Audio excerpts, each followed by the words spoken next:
Pemirsa, selamat datang lagi di acara Diplomatic Club. Kali ini kita kedatangan tamu, Wakil Duta Besar Kedutaan Besar Palestina di Jakarta, Dr. Ahmed Metani. Assalamualaikum. Waalaikumsalam warahmatullahi wabarakatuh. It's great honor for me to be here at that very timely event. I'm really privileged to be with you this morning to have interview with experts in politics and diplomatic fields, since I know that you were ambassadors in United Arab Emirates, in Moscow, and before you worked in Australia.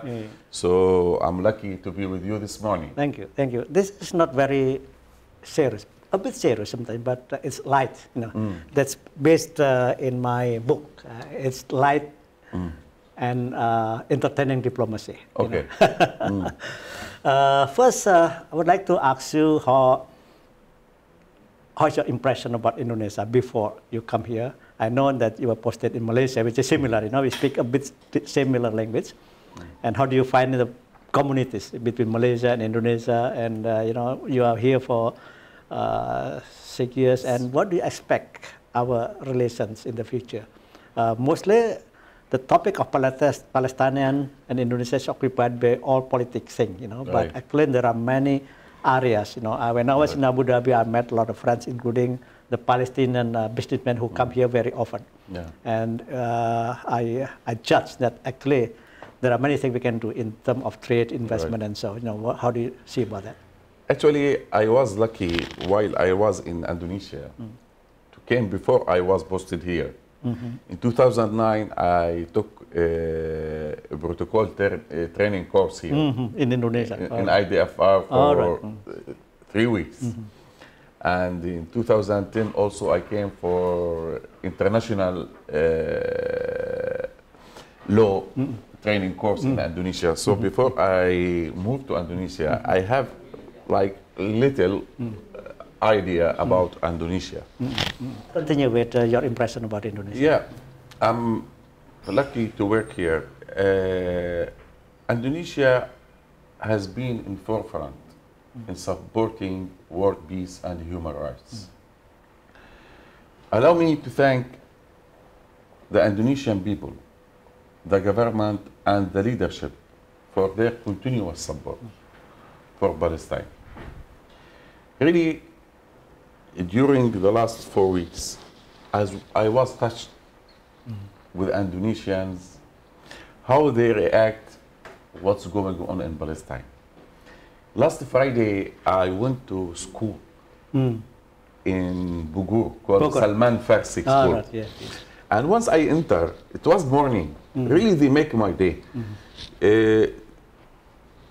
Little children, all of them with Palestinian flag and kufiyya.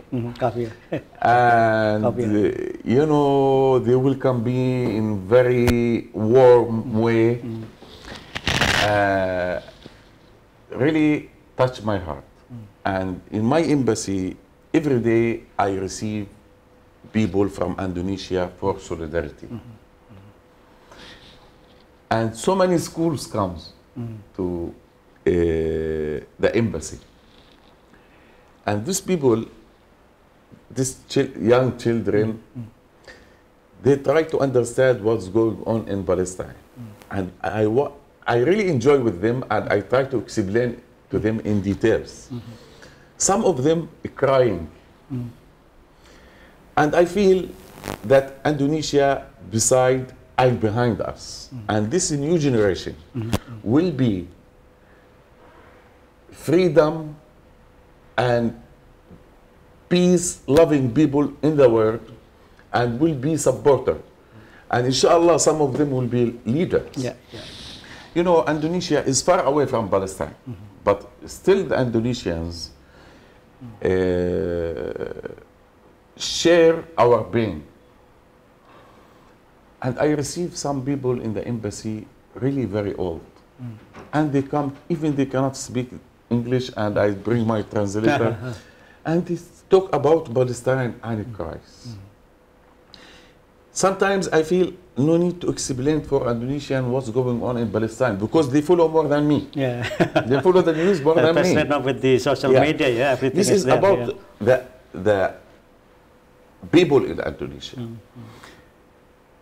In political field, Indonesia has been supporting Palestine in United Nations. Yeah. And one of the earliest country also to recognize Palestine, state of Palestine. Right, Yeah. right. And in non-alignment movement, in OIC, in Asian country, as you mentioned, the Declaration of Independence of Palestine in 15 November 1988 from Algeria. Indonesia was among the first country who recognized Palestine as a state. And even now, you know, after the summit of Islamic Arab ministerial meeting in Saudi Arabia, they assigned committee to travel around the world. Yesterday they were in UK and France. They are our foreign minister, the foreign minister of Jordan, foreign minister of Egypt, and the Secretary General of Arab League, and the foreign minister of Saudi Arabia, the foreign minister of Turkey, the foreign minister of Nigeria, and the foreign minister of Indonesia. Ibu Retno, yeah? Yeah. Her Excellency Marsudi, Retno Marsudi. So I feel that Indonesians, people and government are united in supporting Palestine. And I remember one time Minister Retno Marsudi he say like any country, there is so many disputes between political parties and blah, blah. But not in one issue. But the only thing we are united for Palestine. So correct, yeah. That's why I feel I'm so lucky to work in Indonesia, because I feel the people and the government are very supportive for Palestinian cause, and they understand that the Palestinian people are victimized since 1940s until now.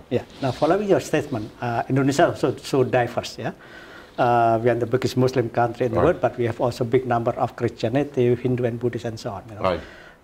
Correct me if I'm wrong, actually, there's misunderstanding in Indonesia, as if that the problem of Palestinian and Israel, it's a war between Islam and Christianity, which is not. Please correct. Now, forgive me, you know, to read this issue. I think we need to explain to the audience.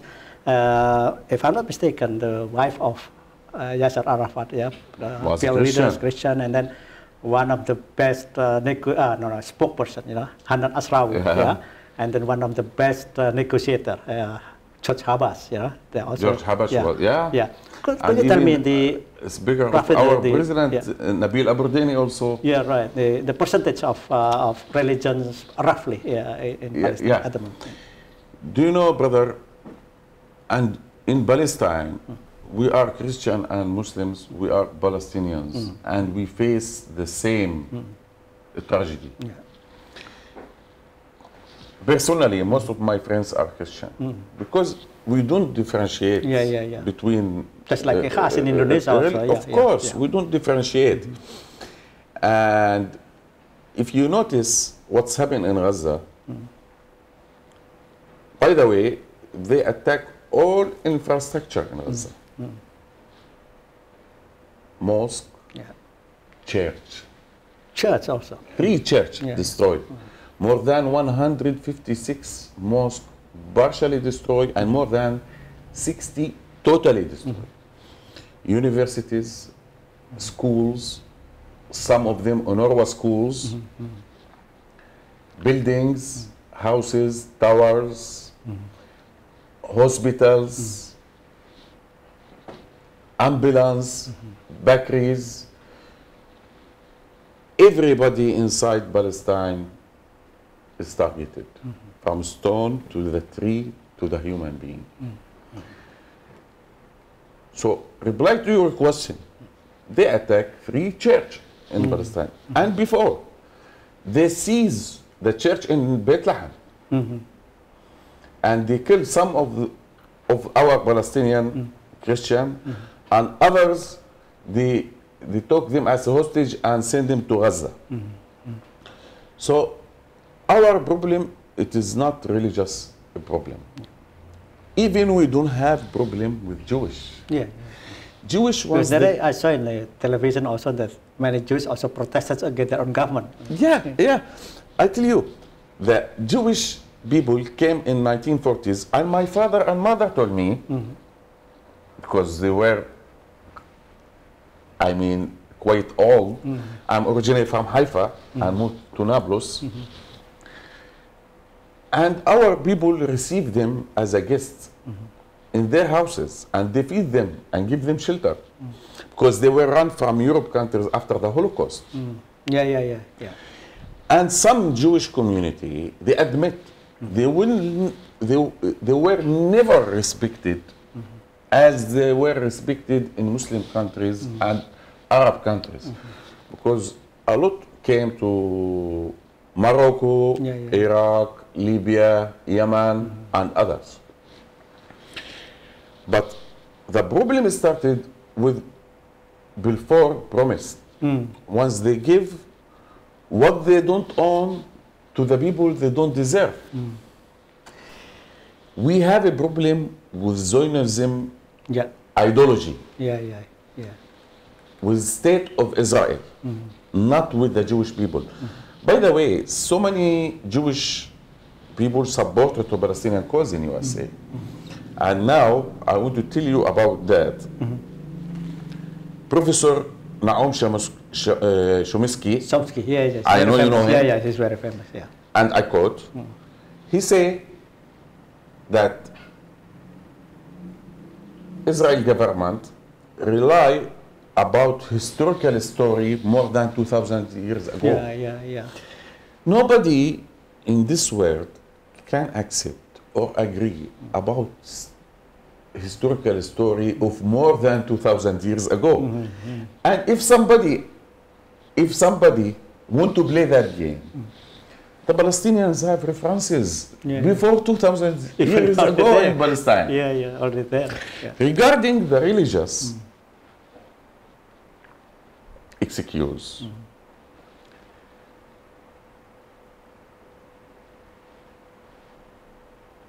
Israeli leaders and public figure from the beginning until now, most of them non-believers and godless, but rely on the religious story to achieve political objectives. So, and it's clear for all the works. The Jewish people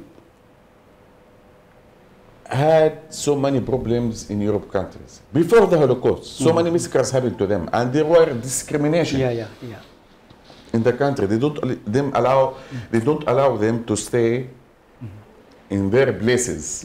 You know? And one theory says that they send them to Palestine, they want to get rid of them. Seriously, this is what the Jewish people say. But we receive them as brothers and sisters. Brother, we want Jerusalem to be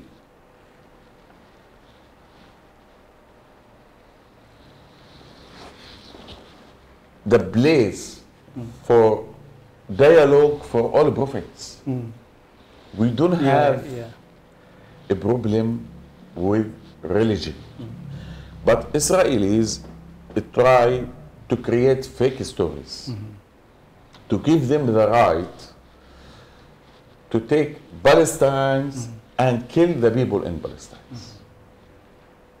Yeah, like for us, government position also clear. It's about occupied territory, about colonialism. And our constitution stipulates that we are against any kind of colonization. So that's our basic stand about Palestine. Of course, supported by, as you mentioned, so diverse Indonesian people with different ethnic groups, different religions, and so on. And now you remind me, I have to thank and appreciate all brothers, sisters, friends, all freedom and peace-loving people around the world who support Palestine. most of them not Muslim.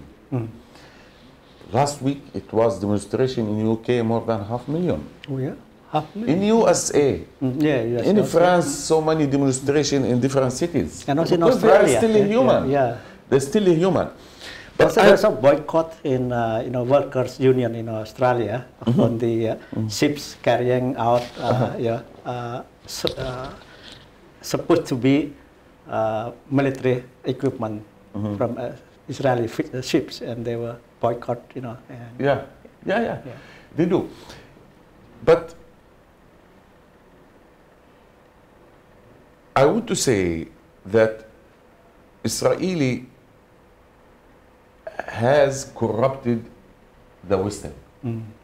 And the Western, they need time to recover. Has crashed the image of Western countries. Because Western countries promote democracy, freedom, equality. And now, nobody believes about us, about them. Because what's happening in Palestine? What do you call it? Massacre, genocides, collective punishment, war crimes. I cannot find a vocabulary in international law can explain this sin. Can you imagine now more than 4,000 civilians under the rubbles? I saw one video. The dogs eat part of the baby after dying. It's really shocked me to my core. You know, not because only the Israeli bombed them. Because the ambulance and civil defense cannot reach them. You see what's happening in Al-Shifa hospital. They siege Al-Shifa hospital. They enter Al-Shifa hospital. They evacuate Al-Shifa hospital. Most of the people that are in intensive care die in front of the international community. The kids in incubator, some of them die. I feel it's war. This war is called hospital war. The buckets on the facilities, in front of the international community. And at the beginning of this war, you remember the foreign minister of USA came 3 times to Israel. The Chancellor of Germany, the Prime Minister of UK, the President of France, and support Israel. And even Americans sent ships with smart weapons, with smart missiles to kill our kids. I think it's time for international community to stop selective and biased policies in applying justice. Agree. It's time. Because it was live. And listen to the fake story from Netanyahu, and they don't listen to the live story on the TV. What's happening in Palestine. This has never happened in the history. And after Al-Shifa hospital, they went to Indonesian hospital also. And I think you know what's happening in Indonesian hospital. They siege it, and there are snipers around it. They shoot everybody move, and yesterday they moved most of the patients and injured people to the south, to Khan Yunis and Rafah. Even though yesterday hell rains on Khan Yunis and Rafah, which call it safe zone. They are not safe zone. Allow people to move from south to the north. They attack them on the way. How you can imagine in 21st century to siege 2.3 million people without water, without electricity, without food, without fuel, petrol, diesel, or other things, even without. So many times they cut the internet and telephone and calls.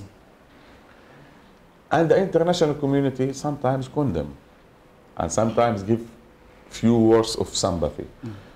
But they have to take it's responsibility. They have to take action. I feel they don't respect international community. You know what I think?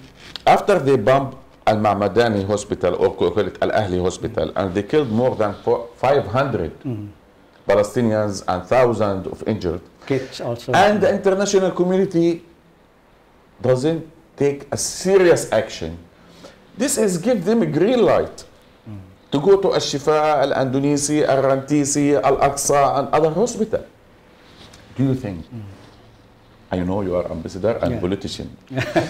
No, private citizen. I learned from you. Do you think Israel can do that without a green light from the Western? Yes, of course, yeah, of course. There is a green light to do that. Yeah. Not only green light, but also financially supported. Financially, and they send them weapons from the first day. Yeah. And you know, they pretend that under Al-Shifa hospital, there is military tunnels. And they enter and they didn't find anything. And only killed people in the intensive care and babies in incubators. Really, this is unbelievable. In this time, how they do that, and the international community keeps silent. I'm sorry to say, it's shame for the international community to see all of these collective punishments and massacres happens in Palestine and keep silence. Now this is a bit more serious question. What is the relations between PLO on the one side and Fatah and Hamas? No, brother. At the end, there is political dispute. I cannot deny. But at the end, we have the same object, same target.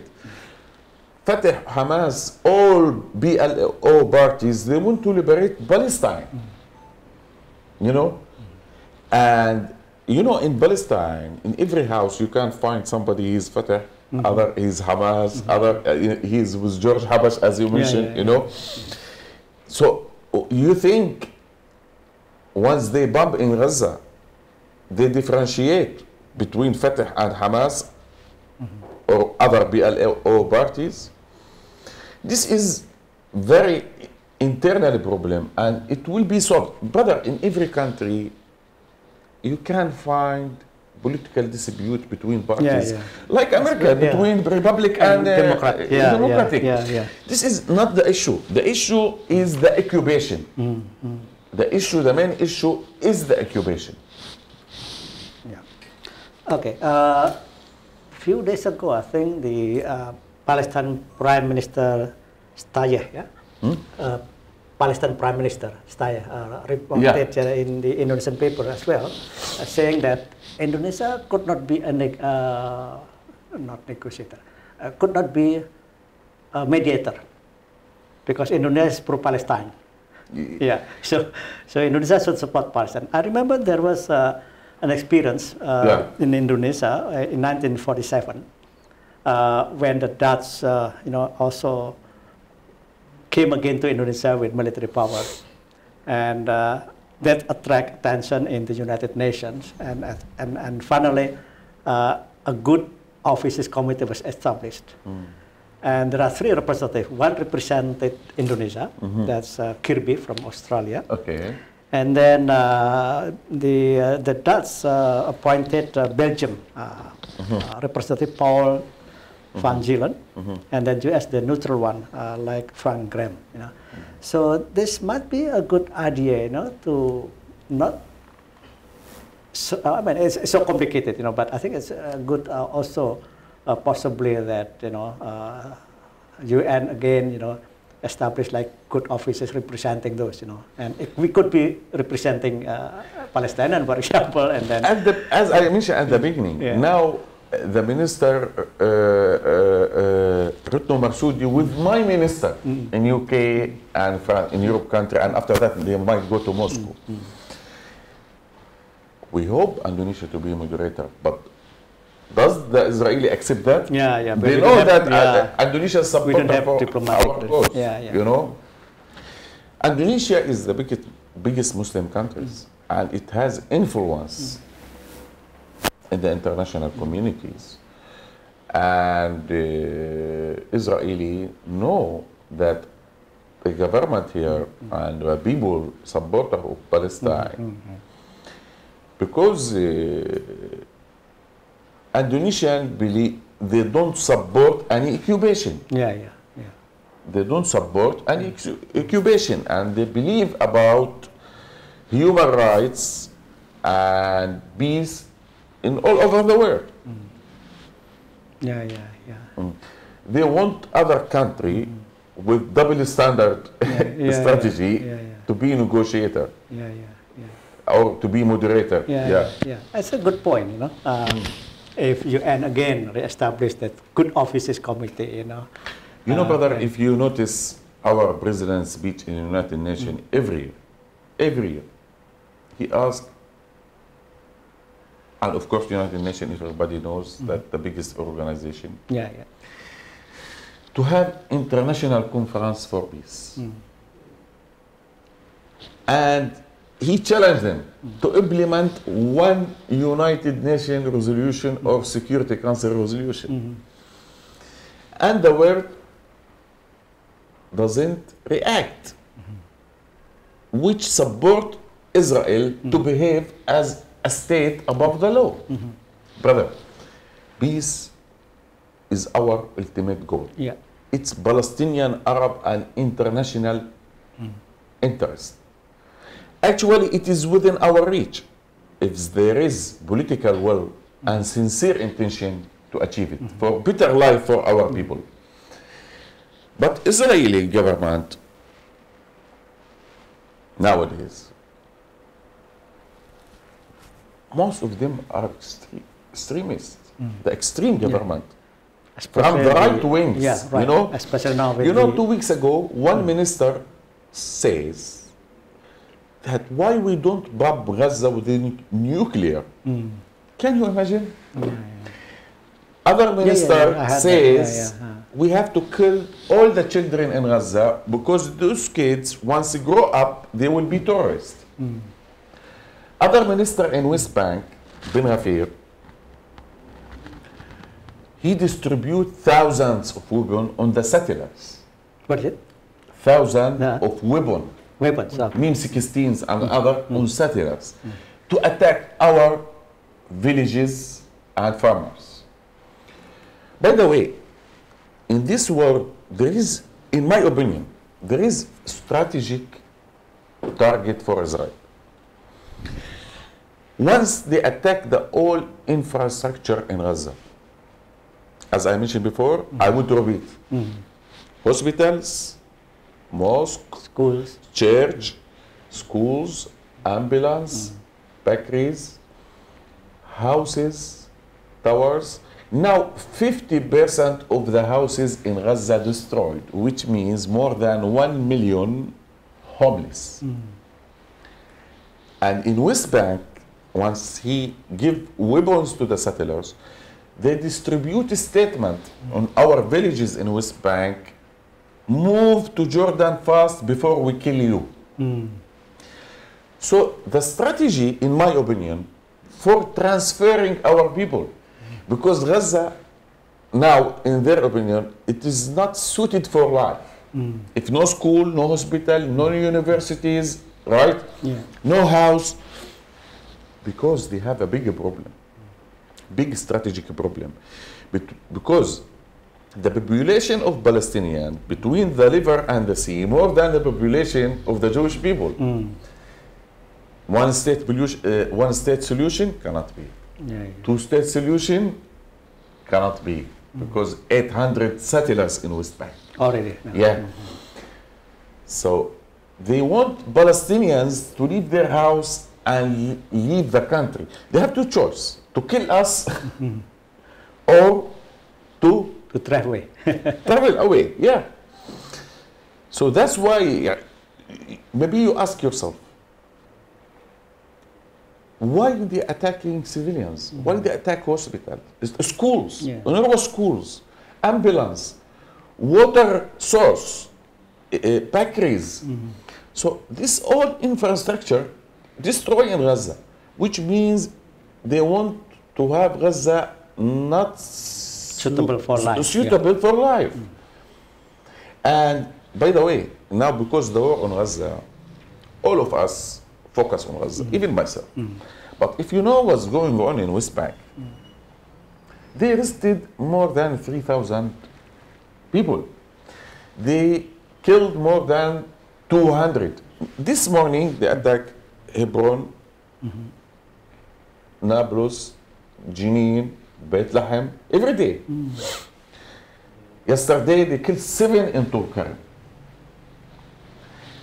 And it's very difficult to move from city to city or from village to city, not only because the checkpoints, because the settlers attack the Palestinian tribes.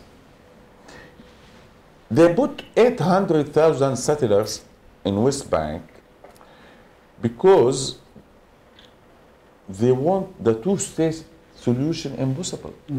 Tell me, how do you conceptualize and operationalize the theory of two-state solution on the ground while there are 800 settlers in West Bank and East Jerusalem? I think that's the strategy, no? To make it failure. We have been negotiating them for 30 years. Do you think the 30 years, but those people, they don't. By the way, the two-state solution was proposed by the international community, not by Palestinians. And Palestinians accepted, even though it was very painful compromise. To take only 22% of our historical land and give them 78%. And even Israel didn't want that. Because no real pressure from the international community on the Israeli to implement that. And if you go to any Western countries, they say, we believe about two-state solution. And some of them, they don't recognize Palestine as a state. Right? Even though in 2012, we, in General Assembly, were recognized as observer state, right? And for the settlers, in 2016, we got a resolution from Security Council, not General Assembly, 2334, that all settlements in West Bank and Jerusalem are illegal. But nothing is implemented on the ground. And there is a privilege of Israel to ignore all the UN resolution. Because there is a strong figure behind. Now, I think there is some question from them. Yes. Actually, you said about the right-wing political party in Israel. So, if Netanyahu fall down with his political party, his right-wing political party, and change with maybe more liberal or maybe more moderate party, so it could should be it the restoration would be having place if the party and the government has fall down and change. Is there any different policy of the right-winger? Actually, no different policy. All of only them. The style may be different. Even the people outside the government inspire the government to do more in Gaza. Can you imagine they bring kids and some religious people to sign on the missiles to attack Gaza children? Can you imagine that? Palestinians, they didn't do for them the Holocaust or other things. But the Israeli, until now, in their speech to their people, keep milking the humanity that we killed before and we have to save ourselves. We want peace. We have been seeking peace for more than 30 years. But those people, they don't believe about peace. You know, Norman Finkelstein, Prof. Norman Finkelstein. He is a Jewish American, like Naum Chomsky is a Jewish American. And I quote, he says, Israel is not normal country. Every 2-3 years, they have war. See, in 2006 with Hezbollah, in 2008-9 with Gaza, in 2014, blah, blah, blah. He say always in their speeches, when we want to attack this country and that country. He said this is not normal. That's why he is banned to enter Israel. By the way, he is Jewish. See, this democratic country. They call it as a democratic country in Middle East. I have to note about something. Once this war starts, you know what Netanyahu say? They say this war between civilization and barbar. This war between civilization and human animals. Can you please dream with that? With me, try to imagine, Your Excellency. If somebody of us say that, how the Western react to that? We are human animals, we are barbar. But just, I want to explain to the people, Palestine has long history. The first city in the world was in Palestine, called Jericho. You know? So, and he say this war between Israel and ISIS and Al-Qaeda. We are not ISIS or Al-Qaeda. No, right. Palestinian resistance or freedom. This war between the Israel occupation. We are under occupation. Yeah. Right or not? Yeah, correct. Yeah. And everybody knows that. And surprisingly, there is no big reports in the Western media about what Netanyahu has just said. It was said in a modern time like this, you know. Actually, I saw it in the Al Jazeera, I saw it in other TV, but they try to hide some of these statements.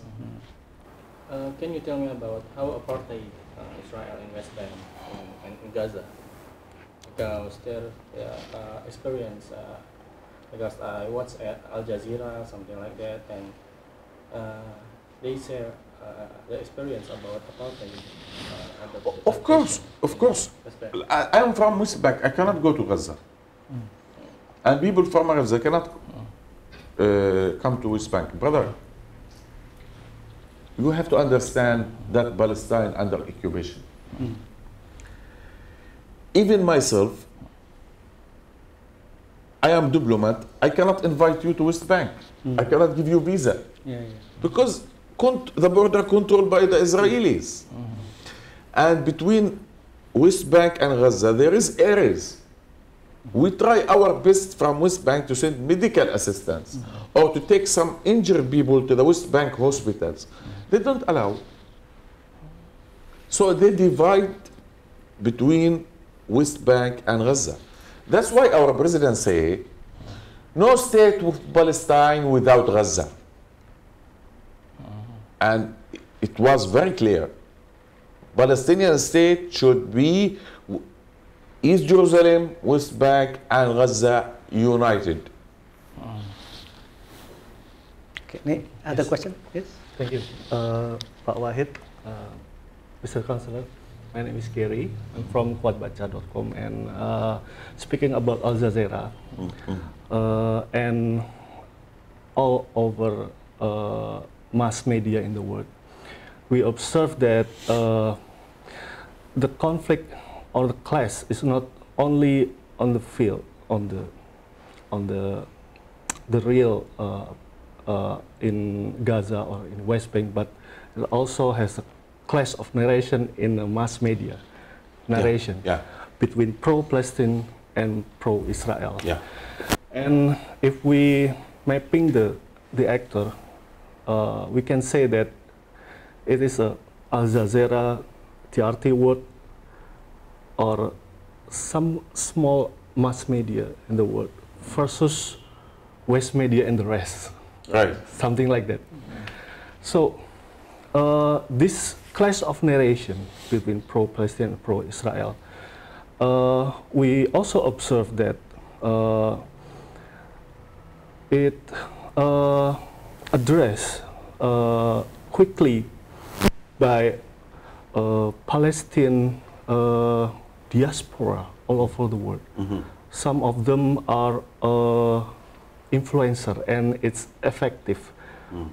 But the narration pro-Israel is continue to influence many people in the world because there are big mass media and we hear that some money involved in there. I will tell you good news. Yeah. I will tell you good news. This war, I read it in an Israeli newspaper. Yes. 2 weeks ago, now maybe more. They say more than 120 billion both pro-Palestine and only 2.5 pro-Israel. Now, brother, the situation is different. Not only the media, there is social media. Yeah. Yes. And social media is very influencing on the people. I tell you something, what happened in 1940s in Palestine,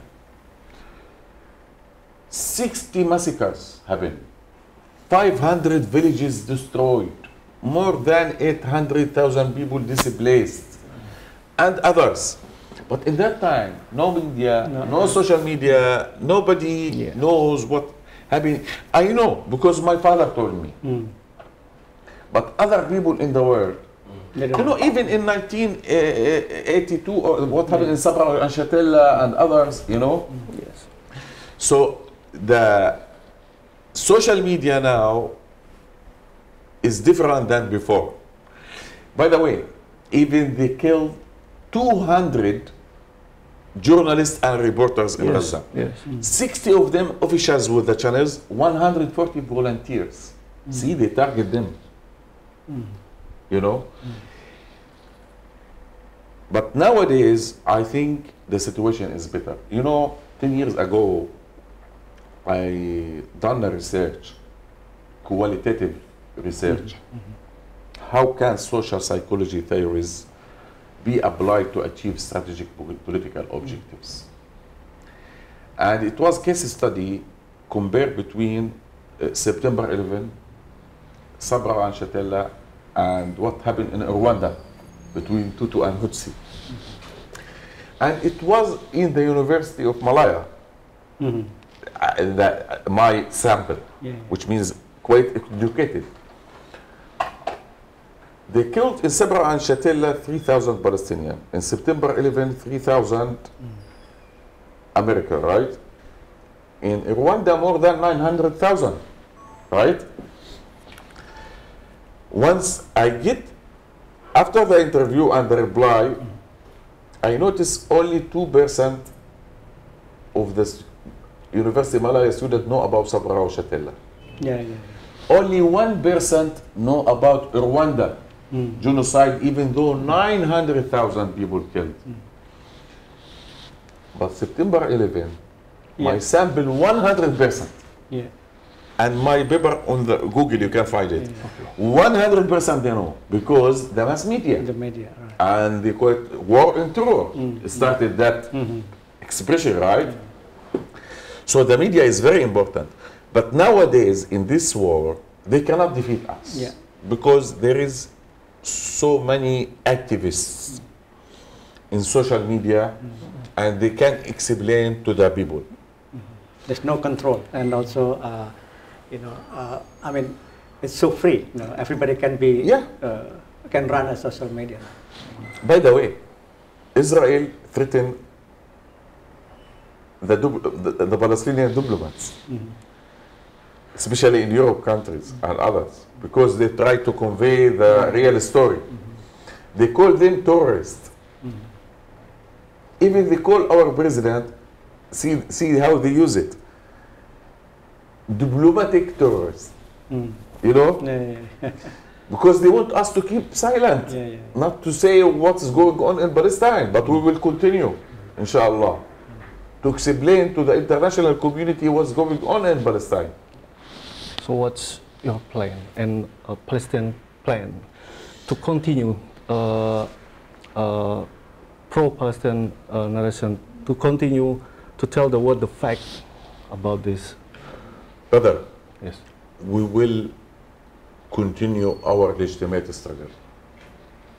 We will work with needed wisdom and courage to protect our people and our political and national achievement, which have been achieved after hard work, which have been achieved after decades of hard work, of long path of struggling and suffering. This is our work, and we will never give up, and we will continue, inshallah, to support our people in all means. Thank you, Dr. Ahmad. You're welcome. It's time for us to close the courses, and we are still one more question. Yeah. I remember in 2018 that Israel forcefully claimed Jerusalem, not East or West Jerusalem, but all Jerusalem in 2018, and it's claimed also by United States. But I want to know the status of East Jerusalem right now.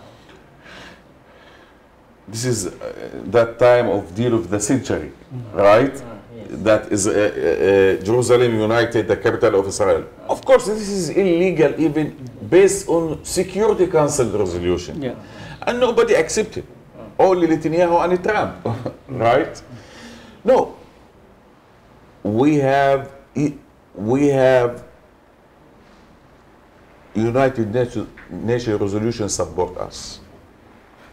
And we have all the international community supporters, and based on the international law, East Jerusalem is the capital of Palestine. Even though they put more than 300 settlers in and around East Jerusalem. Ini mengakhiri sesi kita Diplomatic Club dengan tema yang sangat menarik mengenai Palestina. Masih long way to go, masih panjang, tapi tadi juga dijelaskan bahwa ini adalah masalah occupied territory, masalah penjajahan bagi kita. Jadi tidak ada hubungannya dengan masalah agama, karena juga mereka sangat diverse, sangat beraneka ragam.